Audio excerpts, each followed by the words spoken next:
अभिनंदन, आभार, आदर, नमस्कार। मैं कुंदन कुमार सिंह महामना एजुकेशन हब के इस वीडियो में आप सभी का स्वागत करता हूं। तो दोस्तों, इस वीडियो के माध्यम से आप सभी के समक्ष जनरल नॉलेज के महत्वपूर्ण एमसीक्यूज लेके आया हूं। कृपया करके इसे पूरा देखने सुनने का प्रयास करें। यंग लेडीज एंड जेंटलमैन, ये सारे के सारे प्रश्न आपके entrance examination point of view से बहुत ज्यादा महत्वपूर्ण हैं। कृपया करके एक एक प्रश्न को अच्छे तरीके से देखते जाइए और जो भी चीजें एक्स्ट्रा इंफॉर्मेशन उसके बारे में मिलती है उसे भी नोट डाउन करते चलिए, ताकि बाद में रिवाइज करेंगे तो सारी चीजें बहुत अच्छे से आपके जहन में रहेंगी। चलिए शुरू करते हैं। तो इस प्रश्न पत्र का सबसे पहला सवाल है कि the normal temperature of human body is 37 degree Celsius, 37 degree Fahrenheit, 104 degree Fahrenheit या 36.4 degree Celsius.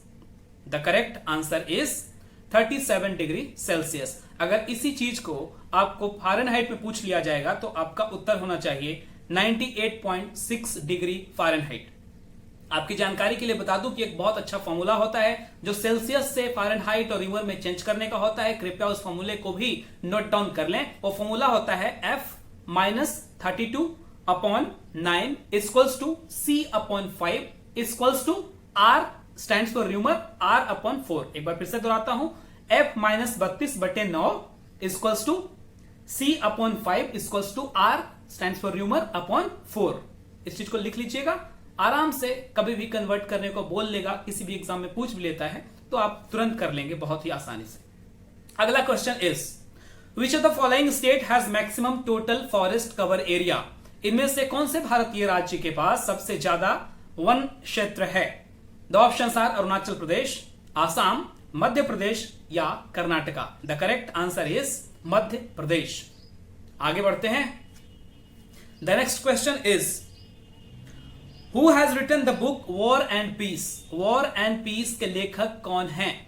The options are Khushwant Singh, Saul Bellow, Pandit Jawaharlal Nehru, Leo Tolstoy. तो इसका सही उत्तर है लियो टॉल्स्टॉय। और आपसे मैं गुजारिश करूंगा कि कृपया करके लियो टॉल्स्टॉय के द्वारा लिखी गई दो और पुस्तक का नाम इस वीडियो के कमेंट बॉक्स में दीजिए, अपनी जानकारी के लिए और बाकियों की जानकारी के लिए भी। चलिए आगे बढ़ते हैं। The next one is important question. In which year was the Indian Space Research Organisation ISRO was founded. ISRO was founded in which year. The options are 1967, 1969, 1970 या 1974। So, the correct answer is ISRO was found in the year 1969, 1969 में। और इसका headquarter Bengaluru में है, आपको पता होना चाहिए। और प्रेजेंट जो इसके चेयरमैन हैं वो के सिवान हैं। अगला क्वेश्चन है अगेन साइंस से। The first satellite launch by India was called. Bharat के द्वारा पहला सैटेलाइट जो लॉन्च किया गया था उसका नाम क्या था। The options are Bhaskara 1, Bhaskara 2, Rohini या फिर Aryabhata. So the correct answer is Aryabhata. Aryabhata को साल 1975 में 1975 में इंडियन स्पेस रिसर्च ऑर्गेनाइजेशन के द्वारा बनाया गया था और इसे लॉन्च किया गया था रशिया के सहायता से, रशिया में ही। इनफैक्ट उस समय हमारे पास जो स्पेस स्टेशन होते वो इतने अच्छे से तैयार नहीं थे, वेल डेवलप नहीं थे, इसलिए हमने रशिया की सहायता ली थी इस सैटेलाइट को लॉन्च करने में। आगे बढ़ते हैं।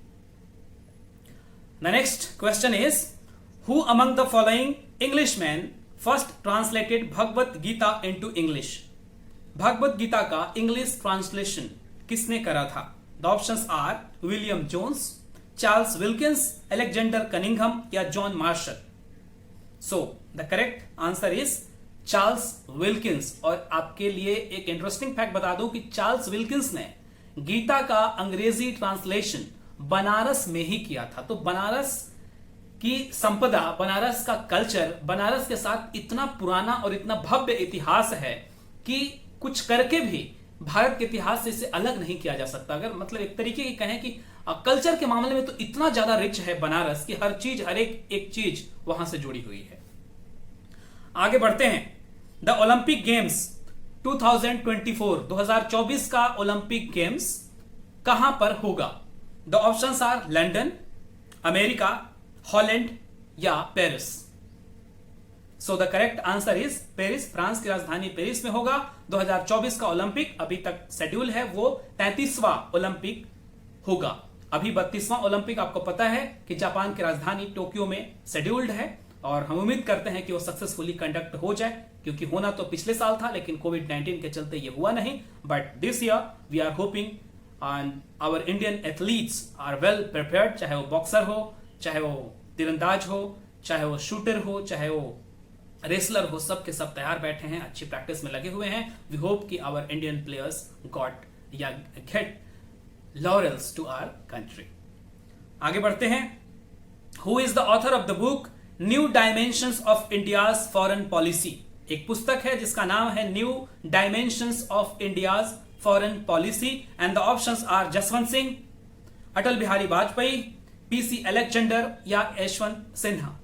सो the correct answer over here is Atal Bihari Vajpayee ने पुस्तक लिखी new dimensions of India's foreign policy.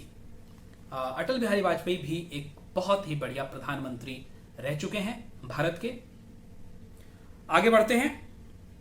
Output devices make it possible to, output devices make it possible to, the options are view and print a data, scan a data, input a data और sending a data. तो इसका सही उत्तर है view and print a data. In fact printer जो है वो output devices में गिना जाता है, क्योंकि प्रिंट करके हम चीजें बाहर निकालते हैं। इनपुट डेटा का मतलब होता है कि जो भी चीजें, अगर स्कैनर की बात करेंगे तो स्कैनर इनपुट डेटा है, बिकॉज उसको कोई भी चीज को स्कैन करके हम कंप्यूटर स्क्रीन पे लाते हैं, उसकी मेमोरी में जाता है, वो फीड होता है। But this thing printer is an output data या आउटपुट डिवाइस रादर, माफ कीजिएगा अगर मैंने पहले डेटा कहा होगा। आगे बढ़ते हैं। Arrange the following states in India in increasing order of population, Bharat के इन राज्यों को पॉपुलेशन की दृष्टि से बढ़ते क्रम में लगाएं। The options are Andhra Pradesh, West Bengal, Bihar, UP. तो इनमें से सबसे कम पॉपुलेशन जो है वो है आंध्र प्रदेश का, दूसरे नंबर पर है वेस्ट बंगाल, तीसरे नंबर पर है बिहार, और चौथे नंबर पर, मतलब कि सबसे ज्यादा पॉपुलेशन जो है वो यूपी का है। बढ़ते क्रम में हमने लगाया है। और आपको आपकी जानकारी के लिए बता दूं कि अभी जो सबसे ज्यादा लार्जेस्ट पॉपुलेशन स्टेट है वो है यूपी, दूसरे नंबर पर है महाराष्ट्र। महाराष्ट्र इस ऑप्शन में नहीं था लेकिन आपकी जानकारी के लिए बता रहा हूं। यूपी सबसे पहला है, दूसरा है महाराष्ट्र, तीसरा है बिहार और चौथा है West Bengal. These are the 4 states as per their population size. UP, Maharashtra, Bihar और वेस्ट बंगाल, ये चारों नाम याद रख लीजिएगा, लिख लीजिए, आपको रिवाइज करने में बाद में आसानी होगी। आगे बढ़ते हैं।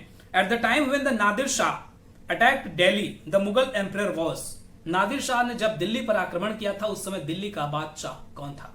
The options are Ahmad Shah, Bahadur Shah, Mohammad Shah या Shah Alam second. The correct answer over here is Shah Alam, sorry Mohammad Shah, Mohammad Shah. और 1739 में नादिर शाह ने दिल्ली पर आक्रमण किया था और वो पर्शिया से आया था नादिर शाह। आगे बढ़ते हैं। कंप्यूटर जगत से एक और सवाल। A person who uses his or her expertise to gain access to other person's computer to get information is spammer, programmer, hacker या इंस्टेंट मैसेंजर। एक ऐसा इंसान जो अपने एक्सपर्टाइज को यूज करता है किसी दूसरे व्यक्ति के कंप्यूटर से इंफॉर्मेशन निकालने के लिए बिना उसको बताए, that person is called hacker. आगे बढ़ते हैं। Important question. The book discovery of India was written by Mahatma Gandhi, Subhash Chandra Bose, Jawaharlal Nehru या Lal Bahadur Shastri. The correct answer is Jawaharlal Nehru. Discovery of India ऐसा कहा जाता है कि पंडित नेहरू महाराष्ट्र के अहमदनगर फोर्ट में जिसमें उन्हें कैद किया गया था उसमें बैठकर उन्होंने पुस्तक लिखी थी, और ये उनकी एक ऑटोबायोग्राफी है और हमने इस किताब को पढ़ा है। बहुत खूबसूरत लिखा है उन्होंने अपने जीवन के बारे में। 595 पेजेस की पुस्तक है और इनफैक्ट बहुत बढ़िया लिखी हुई है। आपको भी मैं सजेस्ट करूंगा कि जरूर इस किताब को पढ़िएगा। अपने प्राइम मिनिस्टर बनने तक भी, पहला इलेक्शन होने तक भी उन्होंने इस पुस्तक में बड़े अच्छे से लिखा है। भारत के गांव में उनका भ्रमण, लोगों से मिलना जुलना, बहुत अच्छा कुछ लिखा है उसमें। आगे बढ़ते हैं। February 14 is celebrated as World Vegetarian Day, UN South Cooperation Day, Valentine's Day या फिर UN Day, United Nation Day. 14 फरवरी। तो 14 फरवरी को सबको पता है वैलेंटाइंस डे के रूप में मनाते हैं और इसके पीछे एक कहानी है कि रोम के एक राजा थे क्लैडियस सेकंड नाम के। तो उनके अनुसार ऐसा था कि वो अपने सैनिकों को मना करते थे शादी करने से। उनका कहना था कि एक सैनिक मतलब जो शादी करेगा वो अच्छा सैनिक नहीं हो सकता। तो उसी शहर में वेलेंटाइन, सेंट वेलेंटाइन नाम के एक सेंट रहते थे। उनको जब ये बात पता लगी तो उन्हें आघात हुआ। उन्होंने सोचा कि ये तो खराब है, मानवता के खिलाफ है। तो फिर उन्होंने क्या किया कि अपने मस्क में अपने चर्च में बुला बुला के जो सैनिक थे उनको शादियां करवाना शुरू कर दी। और तब ये बात क्लैडियस सेकंड को पता लगी, जिन्होंने उन्हें मरवा दिया। तो उस सेंट वेलेंटाइन के मेमोरी को या सेंट वेलेंटाइन के मृत्यु को कमेमोरेट करने के लिए आज तो पूरे वर्ल्ड में ही लगभग वेलेंटाइंस डे मनाते हैं 14 फरवरी को। तो ये थी कहानी, बहुत छोटी सी। आगे बढ़ते हैं। This is the last question of the page. Which of the following is associated with agriculture? इनमें से कौन सा अवार्ड एग्रीकल्चर से संबंधित है? शांति स्वरूप भटनागर अवार्ड, अर्जुन अवार्ड, व्यास सम्मान या फिर बोरलॉग अवार्ड? तो the correct answer over here is Borlaug. Norman Borlaug जो थे वो अमेरिकन एग्रो इकोनॉमिस्ट थे, बहुत ही बढ़िया। उन्हीं के नाम पे बोरलॉग अवार्ड दिया जाता है। शांति स्वरूप भटनागर जो अवार्ड है वो साइंस के क्षेत्र में दिया जाता है। और आपकी जानकारी के लिए बता दूं कि जो बीएचयू का कुल गीत है मधुर मनोहर अति व सुंदर, ये सर्व विद्या की राजधानी, ये लिखा गया है महान साइंटिस्ट शांति स्वरूप भटनागर द्वारा। और उन्हीं के नाम पर एक अवार्ड भी दिया जाता है साइंस के क्षेत्र में भारत में। अगला है अर्जुन अवार्ड, तो वो दिया जाता है खेल के क्षेत्र में। और व्यास सम्मान जो है वो दिया जाता है लिटरेचर के क्षेत्र में। ये थे आज के प्रश्न 15, बहुत ही बढ़िया, बहुत ही interesting. I hope you have enjoyed the session. Kindly share this video to maximum of your extent. अगर पसंद आया तो लाइक भी कीजिए और नहीं पसंद आया तो डिसलाइक कीजिए, कोई बात नहीं। लेकिन अगर इस चैनल को अभी तक आपने सब्सक्राइब नहीं किया है तो जरूर सब्सक्राइब कर लें, क्योंकि आगे ऐसी ही बहुत सारी इंफॉर्मेशन मिलती रहेंगी, जानते रहेंगे आप। और छोटे समय में एक क्विज खेल खेल के अपने नॉलेज को बहुत ज्यादा एनहांस कर सकते हैं। All the best and God bless you all, young ladies and gentlemen, नमस्कार।